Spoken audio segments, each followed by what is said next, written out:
రేవంత్ రెడ్డి సార్కి కొన్ని సూటి ప్రశ్నలు అడుగుదాం అనుకుంటున్నా. ఇప్పటికే చాలామంది అడిగేశారు, లేట్ అయిపోయింది.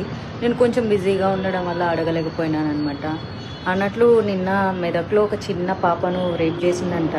మరి అసెంబ్లీలో మాట్లాడతారా? ఓవైసీ అక్బరుద్దీన్ క్వశ్చన్ చేస్తారా? పసిపిల్ల, ఆడబిడ్డ, ప్రాణం, పాపం, అయ్యో అబ్బాస్ తప్పు చేశాడు, శిక్ష విధించండి, దీని మీద మీరేమంటారు రేవంత్ రెడ్డి జీ అని అడుగుతాడా?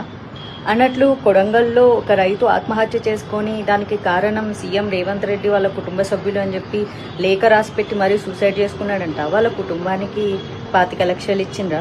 కొన్ని 25,000 ఎవరైనా ఇచ్చిండ్రా? ఆయన ఎవరో కోమటిరెడ్డి వెంకటరెడ్డి అంట. ఆయన పేరు పొద్దు తిరుగుడు పువ్వు అంట. ఎట్ట తిరుగుతాడంట. మరి మీరు ఆ రైతు ఇంటికి వెళ్ళి పరామర్శించి డబ్బులు ఇచ్చారా? అల్లు అర్జున్ చేసింది క్రైమ్ కాదు, ఆయనకు తెలియకుండా జరిగింది. ఆయన దాని మీద ప్రాపర్గా స్పందించకపోవడం ఆయన చేసిన పొరపాటు. తప్పుకి, నేరానికి, పొరపాటుకి చాలా తేడా ఉంటుంది. అందరిలాగా ఆయన సామాన్య వ్యక్తే. మీకు ఎలాంటి హక్కులు విధులు వర్తిస్తాయో ఆయనకి వర్తిస్తాయి.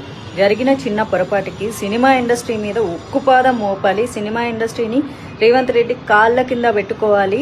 జగన్ సినిమా వాళ్ళందరినీ పిలిపించి పోజులు కొట్టి దండం పెట్టించుకున్నట్లు మనం సీఎం అయిన తర్వాత మనం ఎందుకు పెట్టించుకోకూడదు అని. రేవంత్ రెడ్డి గారు, మీ ప్రయాణం అంతా చాలా బాగుంది, అందుకే కష్టపడి ఈ రోజు వరకు సీఎం అయ్యారు. జీవితంలో చాలా చాలా ఎన్నో సాధించారు.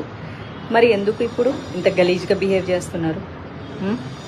గురుకుల పాఠశాలల్లో చాలామంది విద్యార్థులు చనిపోయారు. ఏనాడన్నా మాట్లాడినా పాపాన పోలేదు.